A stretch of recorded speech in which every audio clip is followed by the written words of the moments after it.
Good afternoon. Welcome to Newsbeat. We are live from our studios at Northridge in Accra. My name is Kenneth Jesse. Let's take a look at our top stories.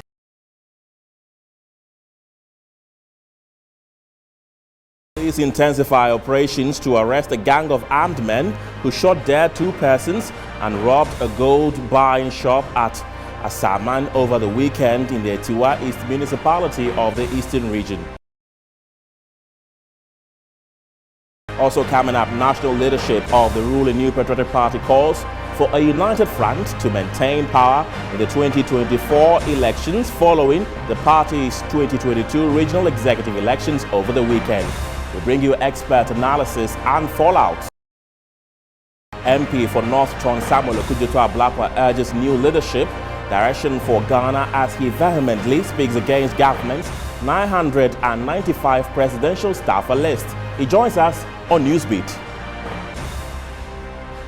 And on the international front, gunmen abduct head of Nigeria's Methodist Church and others. Details of these and many other stories are coming up shortly. Stay with us.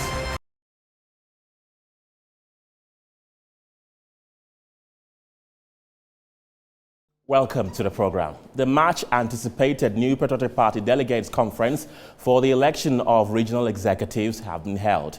The polls were organized within 3 days. So far, 15 regions have held their respective elections. On Friday, May 27, 2022, elections took place in 7 regions, namely Ahafo, Bono East, Northern, Northeast, Savannah, Upper East, and Western North. That of Ashanti, Eastern, Greater Accra, Oti, Volta, Upper West, and Western region have also taken place, with constituency and regional elections out of the way, with exception of the Central region. What's next for the ruling New Patriotic Party in their preparations ahead of the 2024 general elections? Here is a roadmap.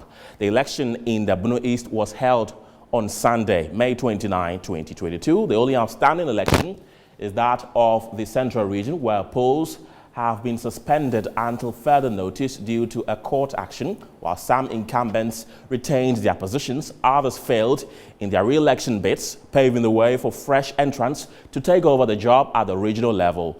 Let's have a glance of the chairmanship positions that were won.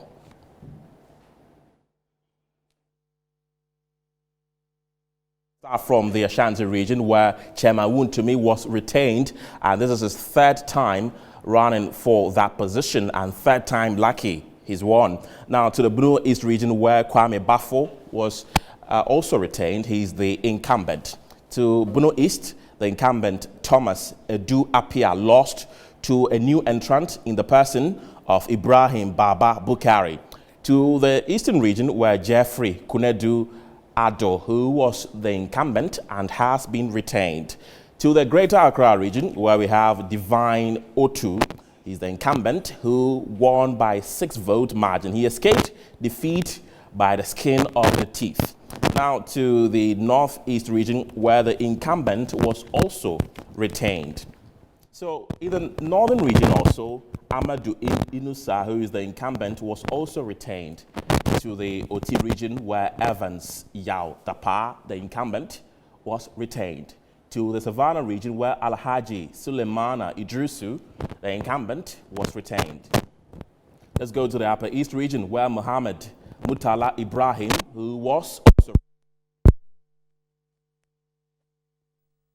Alhaji Mahama Toyina, the incumbent, being retained. To the Western region, where Ndede Sian went to the Western North region, incumbent, with lost to a new entrant.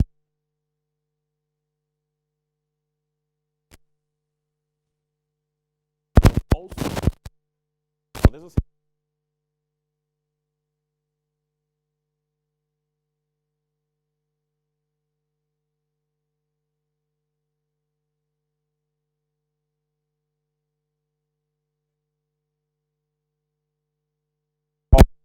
Welcome back. Apologies for the poor sound there. I'm told I was inaudible. So let's take you back to our video wall again and show you how the regions voted for the chairmanship position of the new Patriotic Party in the Ashanti region, Chairman Wontumi, was retained. This is his third time going.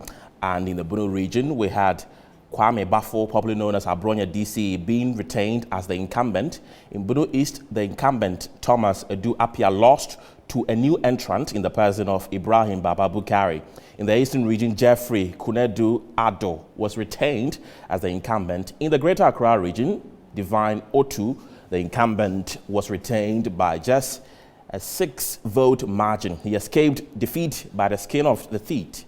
Now to the Northeast region, where the incumbent was also retained. In the Northern region, the incumbent Amadou Inusa was also retained. To the Oti region, Evans Yao Dapa, the incumbent, was also retained. To the Savannah region, where Alhaji Suleimana Idrisu, the incumbent, was also retained. To the Upper East region, where Mohammed Mutala Ibrahim, the incumbent, was also retained. To the Upper West region, where Alhaji Mahama Tuyina, the incumbent, was retained. Let's go to the Western region, where Francis Indedesian went unopposed. To the Western North region, where the incumbent William Benjamin Asua lost to a new entrant in the person of Benjamin Ama. In the Volta region, where incumbent Makafui Wenya was also retained. Now, in the Central region, the voting there have been suspended due to a Kumfi constituency's inability to elect their own executives, and the matter is currently pending in court and will be heard tomorrow.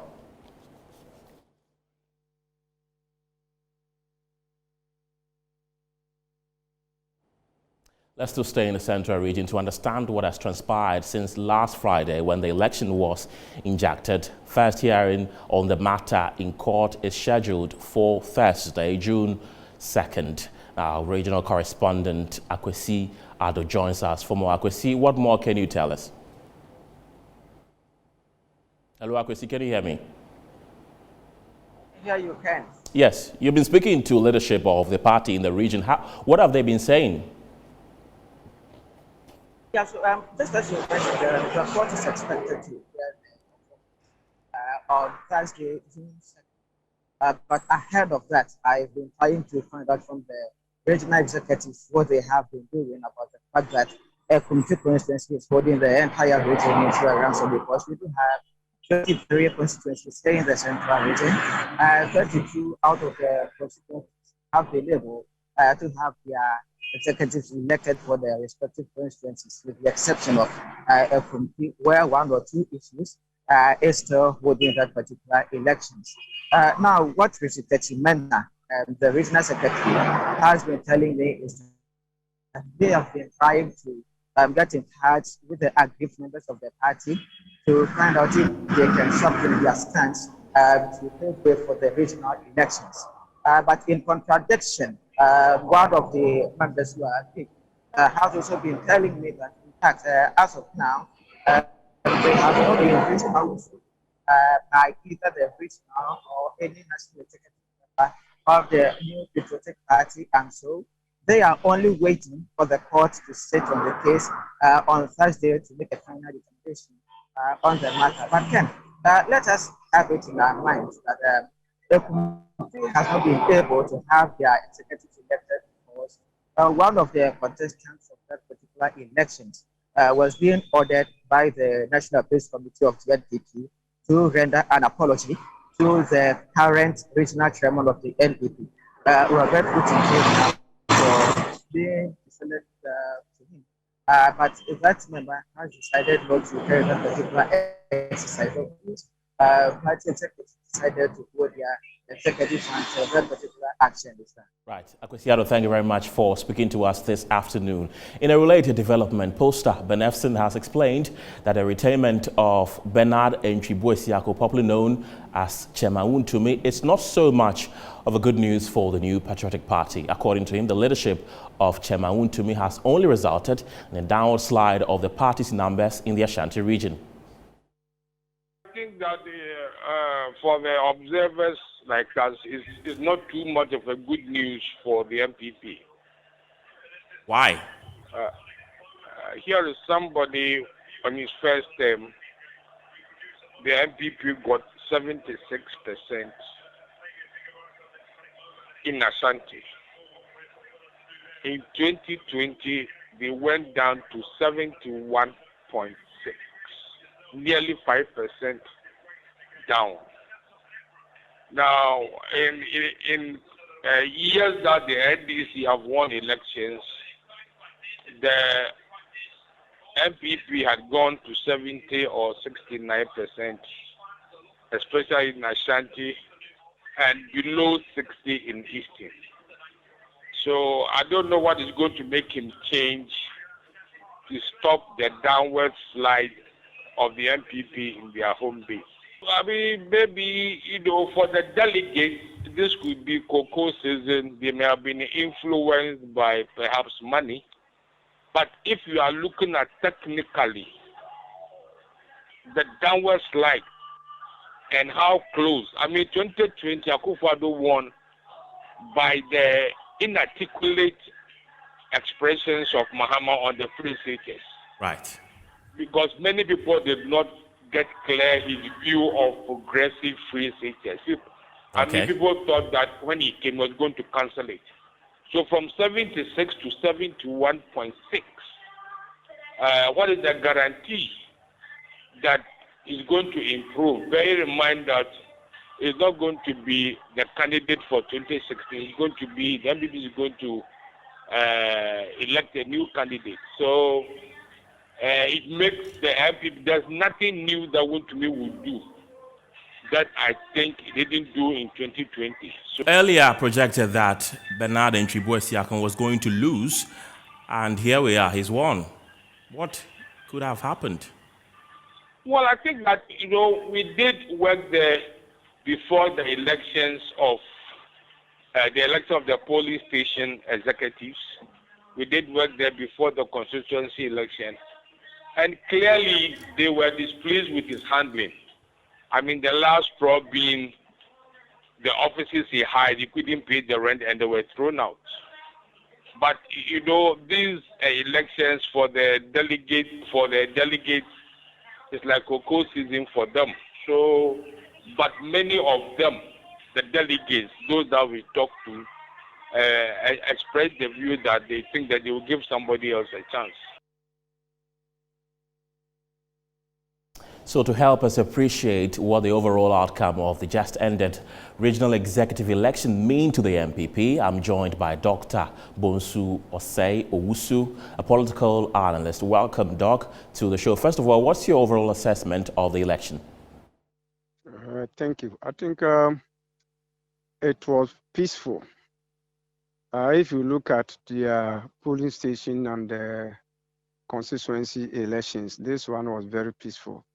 I think the party and the organizers of the election learned some lesson from the lower ones, and then this one, if you look at even the way they issued the nomination forms, now they were able to access them from online, and for that matter, the election generally was peaceful.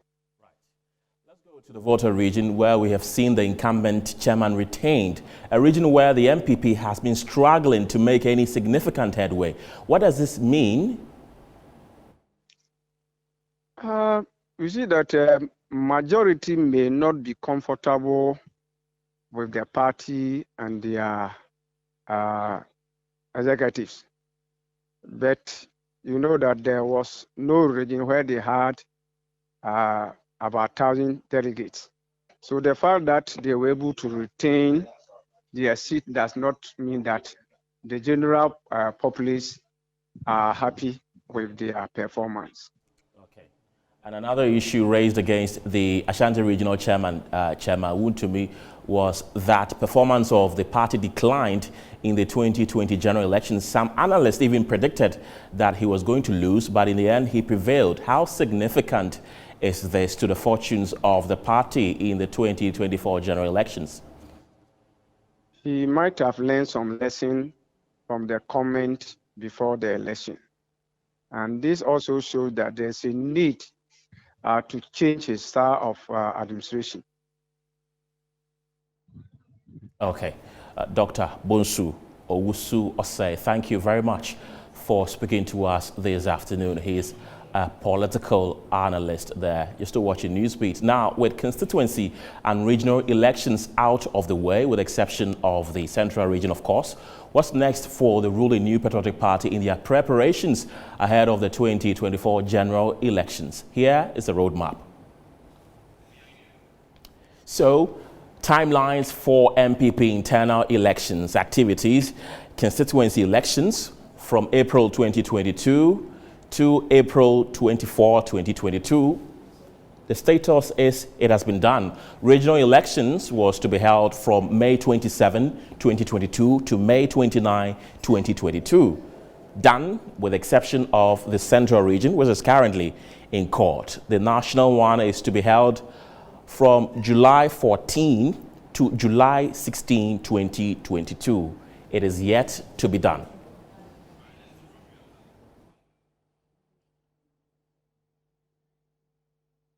Let's shift focus away from the MPP as the Eastern Regional Police Command has intensified operations to arrest a gang of 6 armed robbers who shot dead 2 persons and robbed a mining facility at Asaman in the Eastern Region. The operation is led by the Eastern Regional Police Commander.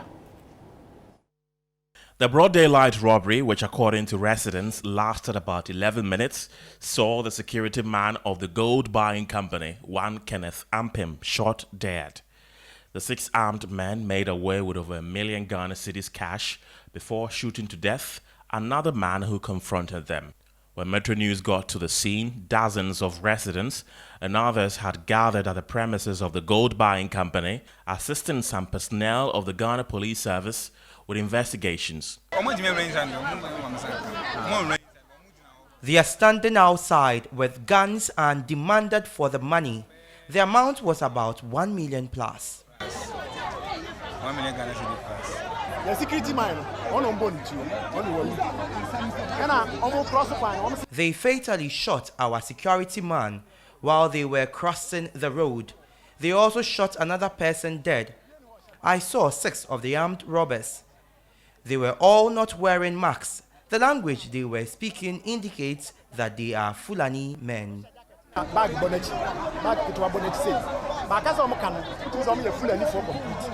Some workers of the company who appeared traumatized spoke to Metro News.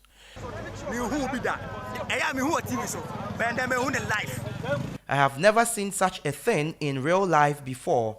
I mostly see them in movies. I saw one of them in Jalabia.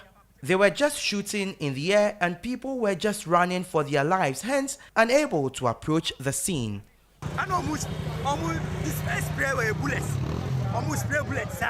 The executive director of the company, Prince Kwame Asamoah, wants security agencies to up their game. That is the system. We don't know unless we are praying that our security system will work on it so that they can get the perpetrators to book. And it's very sad. It's not easy that a young guy should be forcing to work, but the other side will not forcing.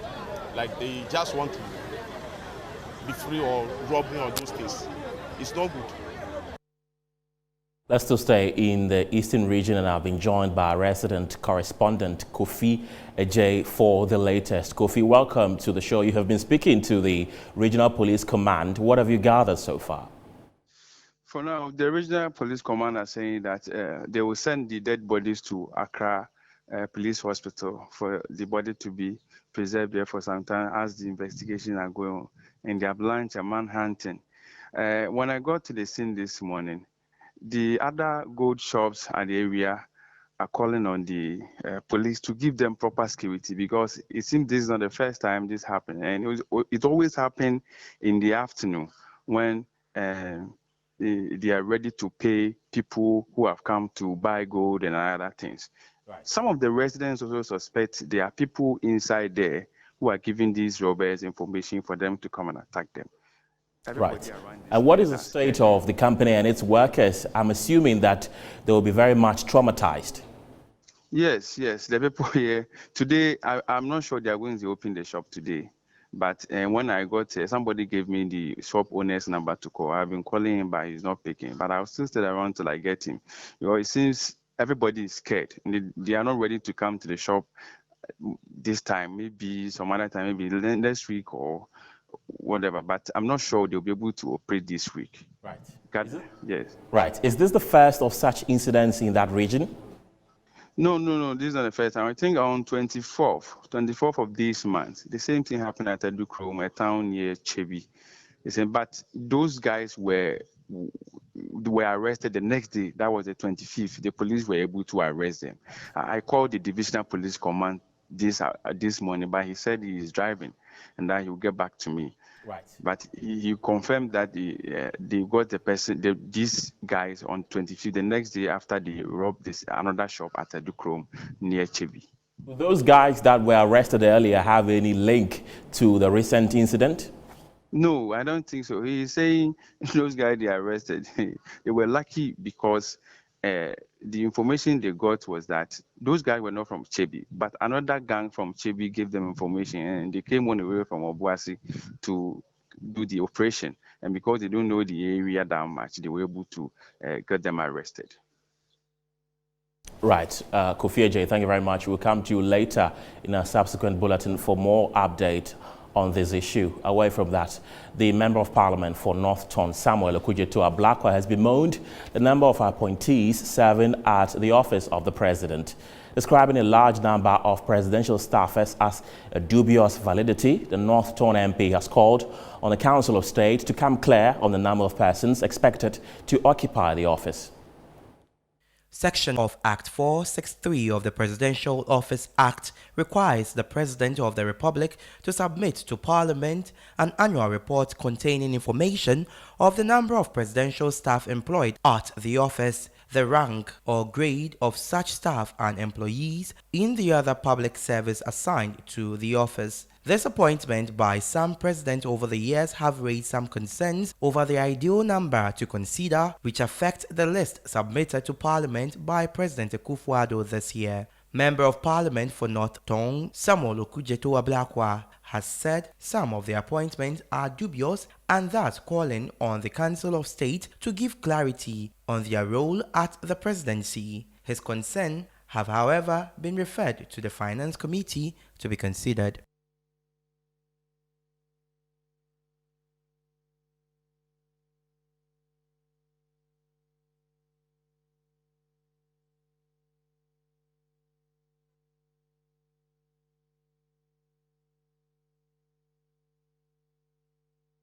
We tried to get the man Samuel Okudzeto-Ablakwa, MP for North Ton, to speak on this issue, but we were unsuccessful.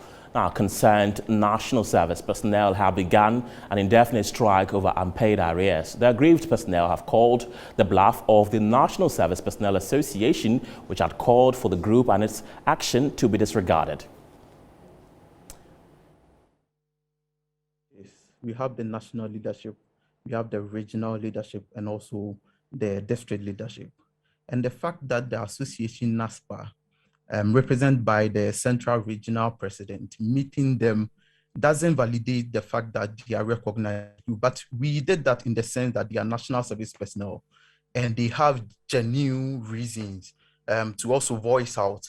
Because I want to believe that we are all fighting for one cause. We are all fighting for a good cause, something that is due national service personnel. The national leadership don't want to resort to any radical action without exhausting all diplomatic and also negotiation channels. Okay. And as we've been already done and what we are doing, we've been using negotiation and diplomatic ways to make sure that national service personnel have received what is due them. And I can give you that over the weekend, we met management of the association, and you can confirm that due to the negotiation and also mediation, they've confirmed to the association that by Wednesday, 1st June, payment of April allowance are going to be made. Okay. So we like to state that whilst they want to resort to strike action and also other means, we would like to state that national leadership are really working. And Right. we want to exhaust all channels like mediation, negotiation, and consensus before, if you have to take any other means, be it demonstration or strike action, then we go by it. So I would like to state that Right. we don't recognize any other group, and NASPA is the sole group that represents national service personnel in the country. I would like to state that we are committed making sure that the interest and the welfare of national service personnel in the country are catered for.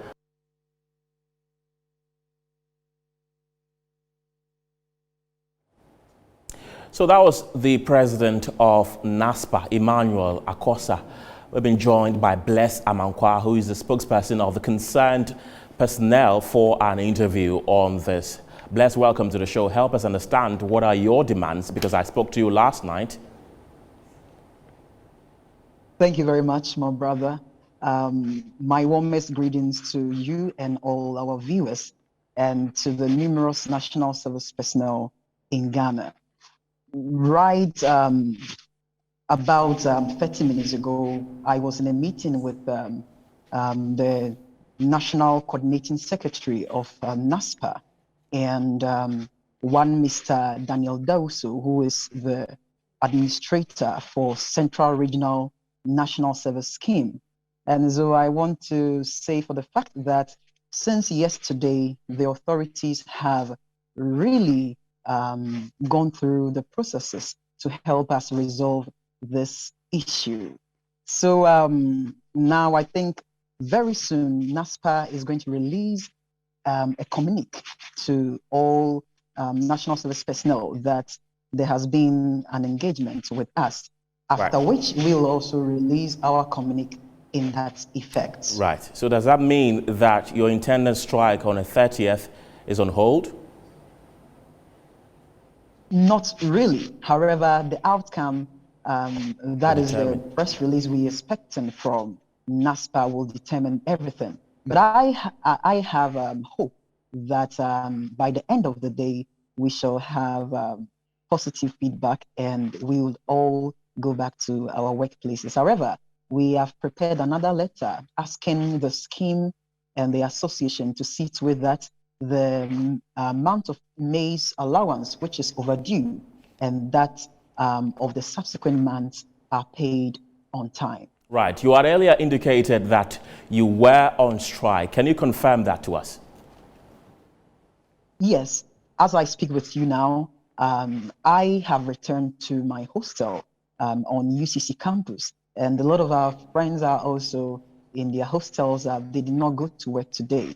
They are waiting for the communique from us and also from NASPA. So I hope that after the promised communique that would come from NASPA, we'll all see ourselves at work from tomorrow. Right. You are accused by NASPA of being an illegitimate group. What sectors or areas are your members located? Our members are all over the country. But, you know, we started this organization from Cape Coast here. However, we've been able to link with all other members in all the regions of Ghana. So it looked like we are centered in Central Region. However, we have members spread across all the regions of Ghana. So we are everywhere. Concerned National Personnel Association is everywhere. Yes. Right. And in a release by NASPA, they did indicate that the allowance for April was going to be paid in June. That didn't even convince you to rescind your decision to go on strike? Well, after that meeting on Saturday, when the leaders were made us to know their intention, we agreed with that. But yesterday, the network did not allow me to say certain things. You know, right before we could release our communique, NASPA came out with a letter that in all sense, we think they defamed the association. And so it hindered us to come out with a communique to tell our people to back down on strike. Right. Yeah. So we actually went in agreement. Yeah. Bless, thank you very much for speaking to us this afternoon. Away from that, Secretary for School Feeding Caterers Association of Ghana, Helen Appiah, has expressed her concern on the recent assurance given to the association by the government, saying it is not new to them, but rather if the government fails to do the needful, it will hear from them. We have heard it time and number and nothing good comes out of it. So it doesn't bother us anymore. We don't know what they are saying, whether they are saying is true or not. But we have our limit. When it gets there, I think the whole nation will hear from us. It's not the first time they are doing this. Even long before we started the school feeding, when they are paying you, they take non-cooking days out of it. And it's not a new thing to us. If I don't cook and you don't give me money, I don't see anything wrong with that. But when I cook and you don't give me money, that is what the problem lies. Now, what about the 2 times that we have cooked that they don't pay us? Disagree with them like that. Well, if you don't cook for even one day, it's still deducted from your payment. But this time around, we are going to put measures in place. We have our plans. We also have up to this week. That is the timeline for we, the teachers. If we don't have our money, long before they got their press release, that was our initial plan. So we're going to stick to that if the payment don't come. If the payment doesn't come, we're going to declare a nationwide strike. We were on strike when management met us and talked to us that if you have the means, we should start cooking. And that, as at last 2 weeks Monday, when we cook, by the end of Friday, we'll get our payment. We are entering into the 3rd week, so the payment hasn't come. So by the end of this week, if the payment doesn't come, that one is not going to be if you have the means, go and cook. It's going to be a nationwide strike. That one, if you cook, we will come to your school, and what we'll do to you, you wouldn't like it. Yes, that was the initial agreement that we were going to settle it. So we should go and start doing the work whilst they put things in order and pay us our rest. But it seems it has become a song for them. Oh, go, next week it will come. Oh, go, next week it will come. But it never comes. I would like to use this platform to all caterers. They shouldn't panic. They shouldn't fear. Nobody has right to take their school from them. The MCEs and the regional coordinators and the zonal coordinators who are threatening to take the schools from them have no right. They should put an end to this. If they have something, they should rather help the caterers, but they shouldn't threaten them. The threat will not take them anywhere. If really... This is Newsbeat with me, Kenneth Jesse. Let's bring in more stories. As the head of the Neo-Doi family of Osu says, demolishing structures at Jowulu can reduce the flooding in Accra. According to Neo-Doi Kwao, Jowulu, which is a valley, is not supposed to be inhabited. He spoke to Shadrach Odame Ejari. The Jowulu is our land, but our forefathers said that place is a receptacle for the waters that come from the Aburi Mountains and the eastern region. It's a receptacle. So Jowulu, there should be no development over there. So Jowulu is not supposed to be a residential area? Never. Jowulu is ravine. Okay. A big ravine. And then you have other places, far no far. Far no far means waterfall. Far. No far. Okay. Waterfall, that's how we call it and all that. So all these landscapes are there. And I don't know why the engineers, it is the engineers who have failed us, or it is the politicians, or whoever. I challenge the president. He has given an order that all buildings in waterways should be demolished. The whole of Jowulu should be demolished. If he's a man of worth his sort, and he has given that directive, I'm telling him today, we went to school with the engineers. We know what this thing. I did geography in school. So they should demolish the whole township of Jowulu. And then we will have our receptacle. The flooding will cease. I'm telling you today. Because it's going to hold most of the running Yes, water. it will hold the running water that comes from the flooding in Accra. Look, you watch. If it rains in Accra and did not rain in a Buri area, nothing happens. Yeah. But anytime, sometimes it even, the flood comes when it has not rained in Accra. Yeah, Business news is next.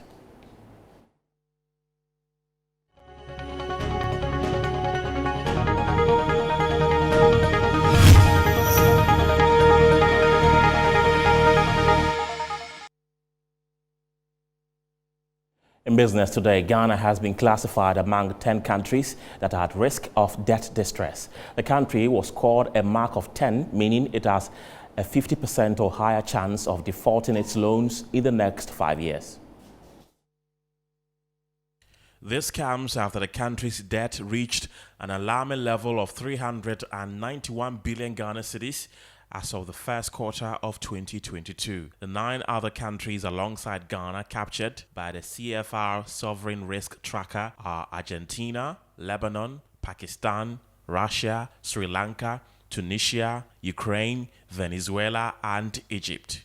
Egypt is the only country with slightly below 50% chance of defaulting in its sovereign loans. Ghana is the only sub-Saharan African country among the top 10 countries, although North African neighbors Egypt and Tunisia also feature on the list. According to the data, Ghana's short-term debt and current account situation is equivalent to 79% of its reserves, whilst the current account and fiscal balance to GDP for 2022 are estimated at a deficit of 3.6% and 8.4% respectively. The International Monetary Fund had already stated in its April 2022 fiscal monitor that Ghana's public debt stock is not going to take a nosedive anytime soon, as it is expected to hit 84.6% of GDP by the end of the year. The country's debt to GDP ratio, it said, will increase from 2022 to 88.4% in 2026 before falling to 87.4% in 2027. But prior to that, it will record relatively same debt to GDP ratio of 84% in 2022 and 2023, and later surge to 85% and 86% in 2024 and 2025 respectively. So, joining me via Zoom to offer a better understanding of this issue is economic analyst Emmanuel Daqua. Emmanuel, thank you very much for joining me. First, briefly explain to us what debt distress means. Thank you very much, and thank you for having me. It means that the country's capacity to amortize its debt is going through challenges. The basic question we have to ask is that, why do countries borrow? Countries borrow because their expenditures exceed their revenue. And then in paying for the loans that they have accrued, if you are having challenges with it, then the classification will be that you are high debt distress. It is compared, there are some other macroeconomic indicators you look at, like your current account deficit, like your debt to GDP ratio, and other indicators you look at. So once it is at a risk, then it means that your ability to pay comfortably is in question. That is why we classify such countries as high debt distress countries. And out of those 10 countries, Ghana is the only country from the sub-Saharan African region to feature on that list. Does that say anything about our economy?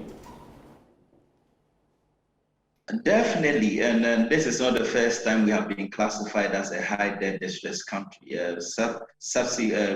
Reports from the IMF and the World Bank in the past have classified us as high distress countries. Why did we get here? We got here because increasingly we are having high budget deficits, and as a percentage of GDP, it also has crossed the 10% mark. And even we have a Public Financial Management Act that says that in every fiscal year, your debt to GDP ratio should, your debt to GDP ratio, or hello? I'm hearing you. Hi. Okay, so let me take it from where I ended.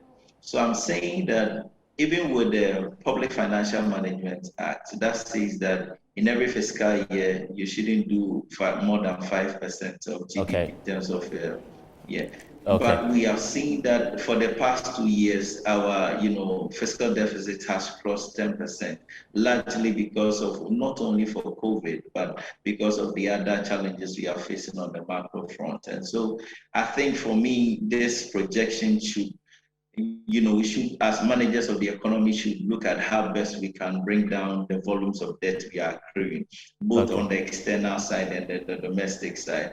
Because if you are finding it's difficult to raise a lot of revenue, you have to look at how you can cut down on your expenditure. And that is why I believe that this report is a wake-up call for us to look at how we finance our budget. And more importantly, the volumes of debt we accrue each year. Right. Emmanuel Daqua, thank you very much for speaking to us this afternoon. President Akufo-Addo has called on Ivory Coast to join Ghana in making sure enough value is added to our cocoa before it is exported. Akufo-Addo bemoaned the poor living conditions of cocoa farmers need to be improved. Ghana and Ivory Coast together account for 65% of global cocoa production. There are two major issues that we have to address in the cocoa industry in Ghana. One, of course, is making sure that our farmers get their due for their labor. Historically, that has not been the case. And I think that the initiatives that President Ouattara and I have jointly fashioned, the living income differential, which is guaranteeing a certain minimum level of income to our farmers, is a very important step towards that. And the second, of course, is the matter that you have raised. How come an industry that is supposed to generate, on the average, over $100 billion worth of resources, only 6 to 7 billion of it comes to the two countries that are responsible for 2/3, nearly 70% of the world's output of cocoa? So, and the reason is very simple. All the value is created outside Côte d'Ivoire, is created outside Ghana. And how we can then now develop in such a way that we have entities in our countries which can address this deficiency and produce our chocolate. We've set certain limits for the cocoa marketing, for Cocoa Board, whereby I believe it's over a 3-year period. We want to have 50% of the output of our farmers being processed domestically. And I think these are the measures that we're required to take. But it is a major issue confronting the industry and confronting government, and we have to find a solution. After the break, Nanaya Opoku will be here with the latest in sports. Stay with us.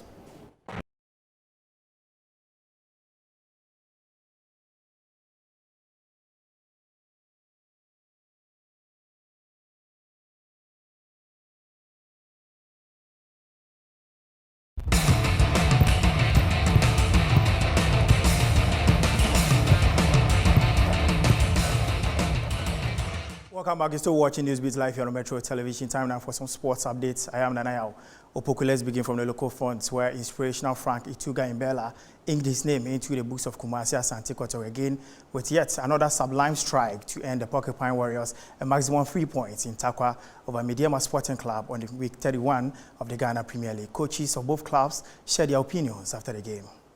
We were not that good today. We allowed them to play, and when you look at the 2 goals, it was 2 cheap goals. A corner kick and then the free header, and the second one through pass, and then nobody was there. And then this is what happened when you don't defend well. The chances, but we were just blowing it off the bar, off the goal. A lot of chances that we had, and we didn't do anything. Is that the end of your title ambitions? With now that Kotoko have a game in hand, and now 9 points above you. This is it. This is it. I was saying that I want to be in the top 4. At the beginning, I was not contending for the league, but it was our performance which brought us to that stage, and then it has happened. So we can't do anything. The only thing that we can do is to go and then work and then play with do well with the last 3 games. I mean, the game was played mentally. If you look at how we kept our shape defensively and offensively, how we were able to get to the first balls and the second balls, and how we're able to exploit the spaces. It was amazing, and I think it's all up to the mindset.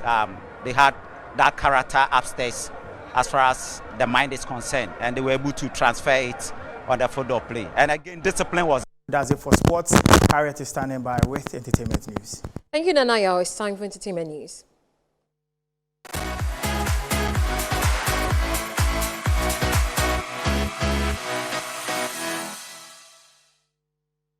Now, the hashtag See Something, Say Something campaign ambassadors, according to some security experts, will be main targets if terrorists should invade Ghana. In our quest to sort out the dangers for celebrities who have been named as ambassadors for this campaign, we have been speaking to security analyst Adib Sani to tell us what is really involved in such a deal. I just don't understand, but I appreciate the intrinsic value of celebrity endorsements, which I must say has been tried and tested and has worked. Even the UN talk about Denzel Washington, Angelina Jolie, Amber Heard, and even our very own Nakia have in the past or even present represented some of these efforts aimed at developing humans in different aspects. So I see absolutely nothing wrong with Ghanaian celebrities being part and parcel of this effort, because the main aim is to get as many Ghanaians as possible involved, to get them to understand, to get them to own, and to get them to be part and parcel of the whole agenda. And that can only be possible if the people they inspire are part of it. So it is strategic, and I'm hoping that as time goes on, we'll get more celebrities to be on board, so a lot more Ghanaians would support the agenda. It is warped. It is completely warped logic for anyone to think that their security might be compromised. How about those of us who talk about terrorism every single day? We need to swarm the terrorists. We need to get them to know that all Ghanaians are against them. Okay, we need to get everybody to be part of this process.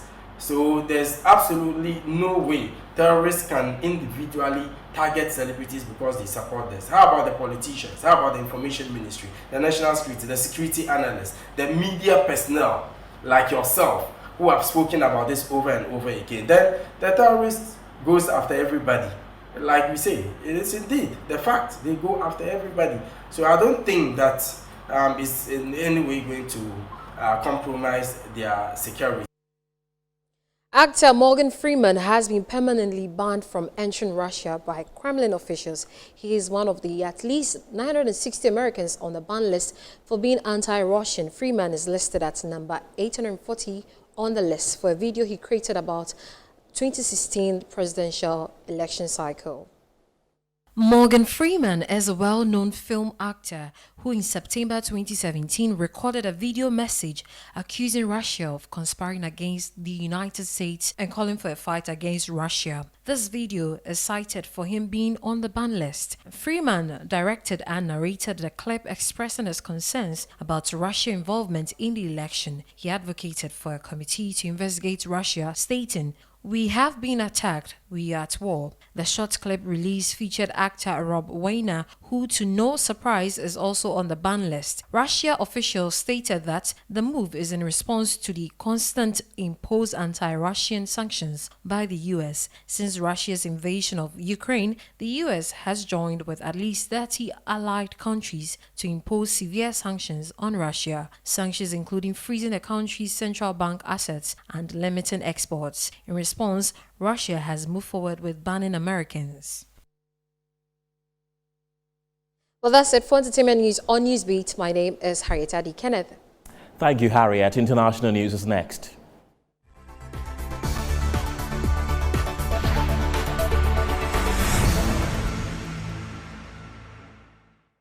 The prelate of the Methodist Church Nigeria, His Eminence Samuel Kenu, was on Sunday kidnapped along Enugu-Port Harcourt Expressway. He was kidnapped alongside Dennis Mark, the Methodist Bishop of Owerri, and the prelate's chaplain. According to the police public relations officer in the state, Jeffrey Ogbonna, the clergymen were abducted at about 2 p.m. on their way from a church event in Imo State.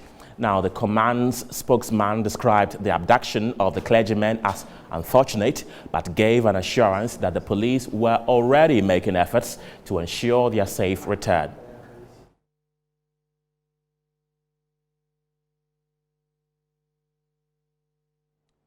So, NAPCO personnel have serviced notice to embark on a demonstration, and also the National Fire Service Week has begun.